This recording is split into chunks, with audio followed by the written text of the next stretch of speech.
You are not a proper witch, you just do it for the aesthetic. I don't want to hear this anymore. There is such thing as coven secrecy. These types of covens are gatekeepers. Hi, my name is Bente, I'm the Norse Witch, and today I want to have a little chat with you about gatekeeping.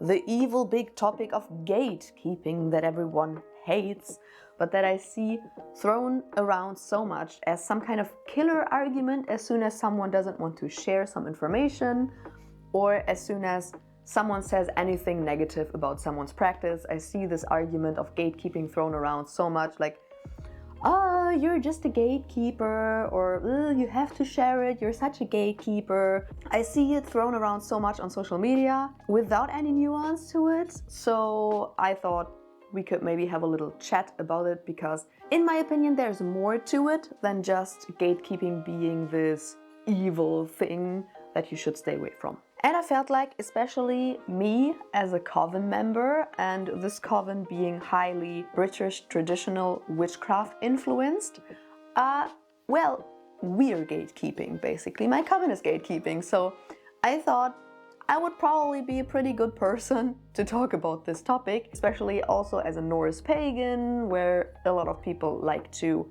try to gatekeep. Yeah, let's just have a little chat about that.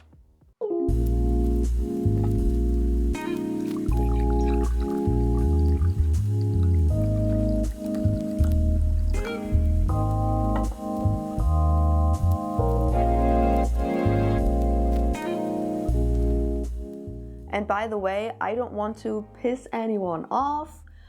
If you have different views on this topic, I guess that's totally fine. This is just my personal opinion. I just feel like seeing it completely black and white and just seeing it as evil and bad is just a little bit short-sighted.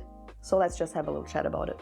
But before we actually get into that, I wanted to kind of just look up what gatekeeping actually is, in case someone doesn't know. I have seen comments from people on my videos and also on my TikToks and stuff like that who don't know what gatekeeping is. So yeah, let us address the elephant in the room. What is gatekeeping? What's actually the definition of gatekeeping? So I looked at two sides, because I feel like the original interpretation of what gatekeeping is a little bit different to what gatekeeping is used nowadays for.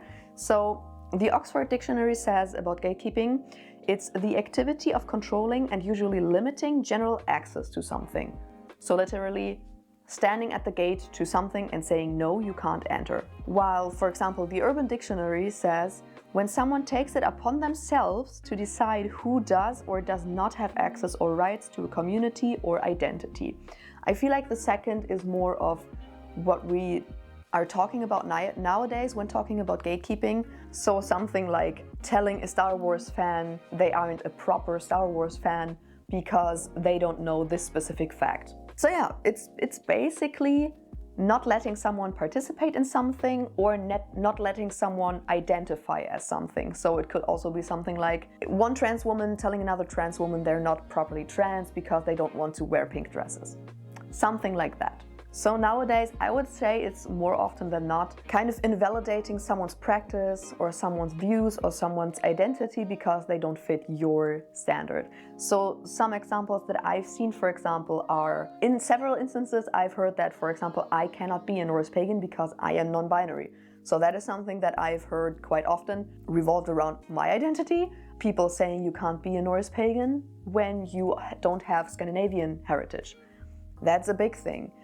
Something that I've also seen a lot is, you are not a proper witch, you just do it for the aesthetic, you're just an Instagram witch. That's something I see thrown around so much, like one witch invalidating another witch online because they assume that they're just doing it for the clout, which I find so ridiculous. Like, you don't know what this person does behind the screen. Yeah, so that is what I see most often online, things like that. And I get that people hate that. So I get that from that point of view, people see gatekeeping as bad and just bad and don't see anything good about it. And I get that personally, because I also hate that. If there's no rules to something to begin with, then don't try to make up rules. Just as an example, witchcraft. There is no set of rules that you have to adhere to be a witch. Everyone you ask will have a different opinion on what makes a witch a witch. So if there aren't any rules to what makes a witch, you can't tell someone they're not a proper witch. That just doesn't make sense. And that would apply also to Norse paganism. Like, there is no single source that says that you have to, I don't know, be white or be Scandinavian and be cisgender to be a Norse pagan. So I get that people are mad about that. I totally agree with that. But I feel like for some people that seems to be the place where they stop digging into it and thinking more about it, because there is much more to gatekeeping than that. Like, gatekeeping applies to more than just someone trying to invalidate your practices, your hobbies, your views, your identity. So for example, as I already mentioned, closed practices. For closed practices, of course, the people practicing the closed practice are literally saying, you cannot participate in this. You cannot come in. I am keeping this gate. We see this also with other initiatory practices and, for example, covens.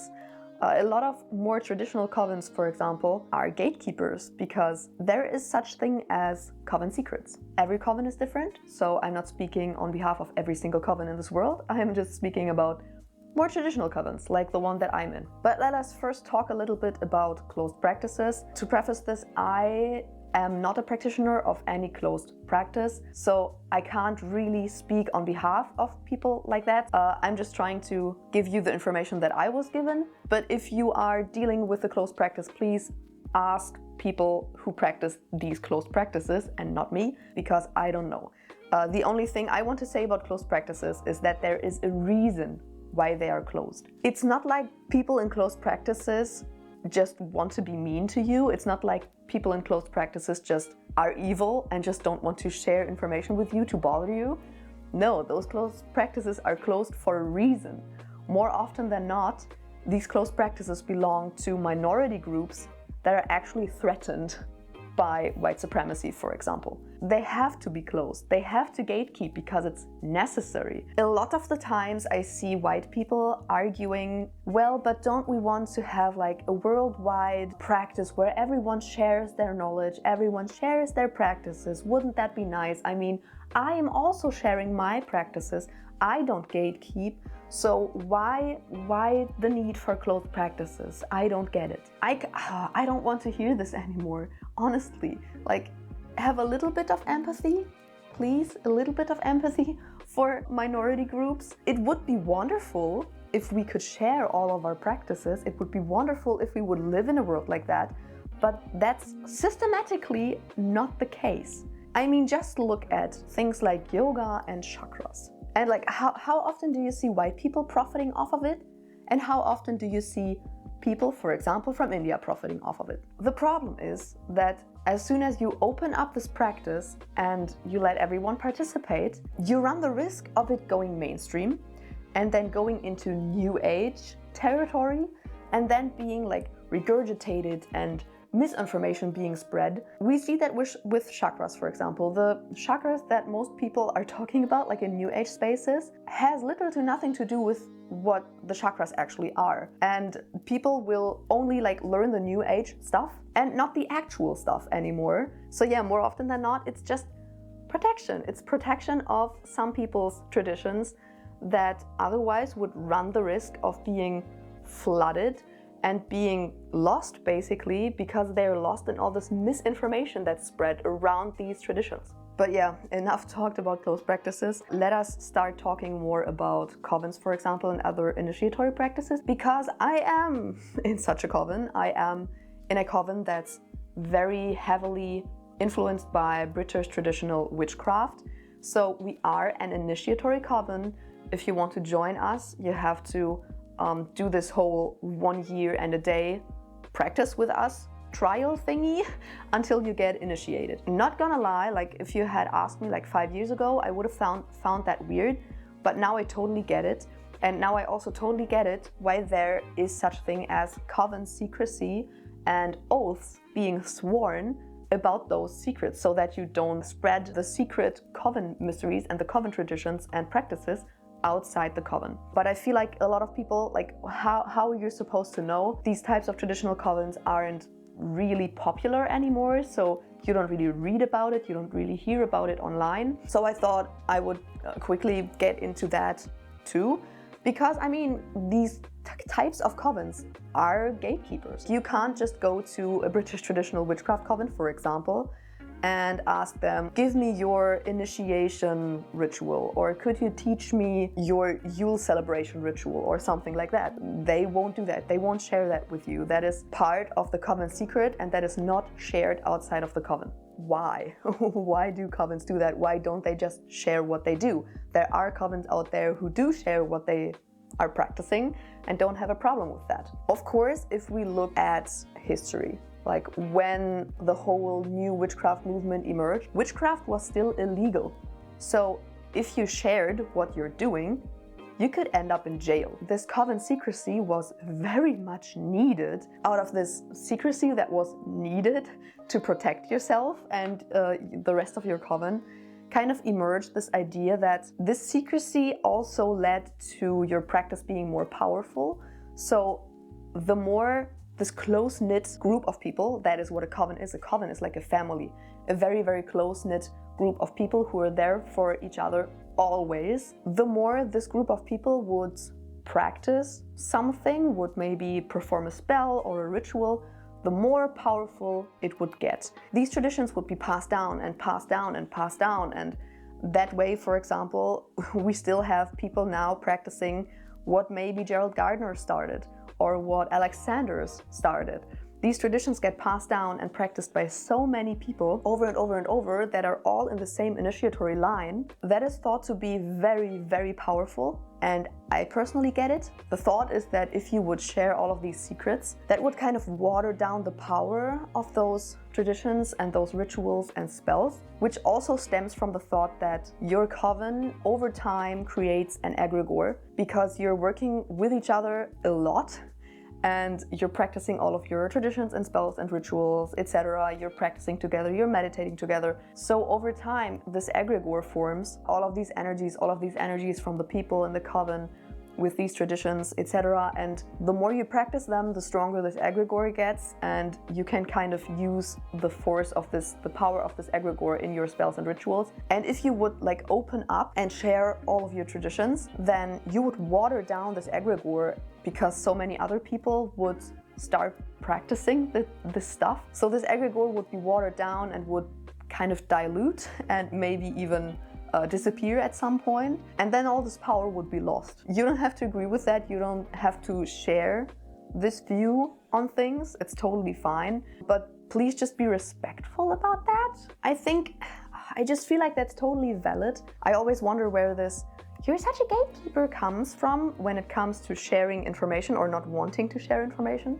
Because why in the first place do so many people just assume that you have to share all of your information and all of your practices and all of your views? I feel like that's somehow something that just came with social media, because you see so many people sharing a lot of their private life, a lot of their practices and their religious views online, and like with witch talk being this huge thing, so much content online, so we kind of get used to people sharing a lot, but people don't have to. And I'm sorry if that applies to you, but I feel like a lot of people nowadays are very entitled and feel like they should get access to everything in the world, and that's just not the case. Witchcraft and religion and spirituality is a very personal thing, so you are definitely not entitled to other people's practices. It's a very personal thing, so when someone doesn't want to share something with you, that has nothing to do with gatekeeping. That has just something to do with that being their private life and them not wanting to share it with you. That has nothing to do really with gatekeeping. They are not keeping you from practicing something, because most of the times, or more often than not, they also researched those topics. So for example, if someone has gained a lot of knowledge on the runes, for example, and doesn't want to share that knowledge with you, they're not gatekeeping the runes from you. They're not telling you that you can't practice that. They just don't want to share what, like, these 4, 5, 10, 20 years of research with you. They don't have to do that. That's why people write books, right? They're not gatekeeping the runes from you. You can still go and research about the runes. They just maybe don't want to share the knowledge that they have gained over years and years and years and years of experience. They maybe just don't want to share that for free, and that is totally valid. Those are kind of my views on this whole gatekeeping topic. I feel like it's very nuanced. I feel like you have to look at every single case individually. I feel like there are a lot of cases where gatekeeping makes sense and is even necessary, as in, for example, closed practices. But there are also a lot of cases where it's total bullshit and it just stems from racism or sexism or transphobia, homophobia, or whatever. Like, if it stems from that bullshit, or if it's something that people just do to invalidate you, to make themselves feel better, or if it stems from something that doesn't make sense, like for example people wanting to close Norse paganism, which doesn't make sense, but it's not bad in every single case. And I feel like people should stop using gatekeeping and "oh, you're a gatekeeper" as this killer argument, because it isn't, because it's not always bad. Sometimes it's necessary. And yeah, that is actually everything that I wanted to say about this topic. I hope I didn't make anyone extremely mad or something. Feel free to share your opinion on gatekeeping in the comments. I know that people sometimes have very heated opinions on this topic. Let us open up a discussion. I mean, I don't know, maybe my views on it are wrong. Who knows? Before I end this video though, as always, patron shout out.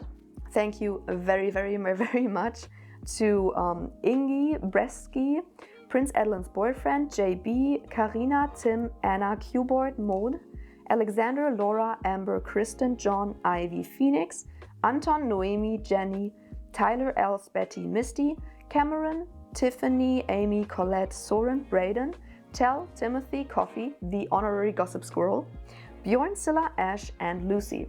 Thank you so much for your support. As always, I hope you enjoyed this video. I hope you're now not mad at me. If you did enjoy the video, feel free to subscribe and of course give a thumbs up, because it really helps in the algorithm. Of course, you can check out my Instagram and my TikTok for my other shenanigans. You can of course check out my online shop for some nice witchy goods. And if you maybe consider supporting my channel, then feel free to check out my Patreon. And I will see you in the next video. Bye!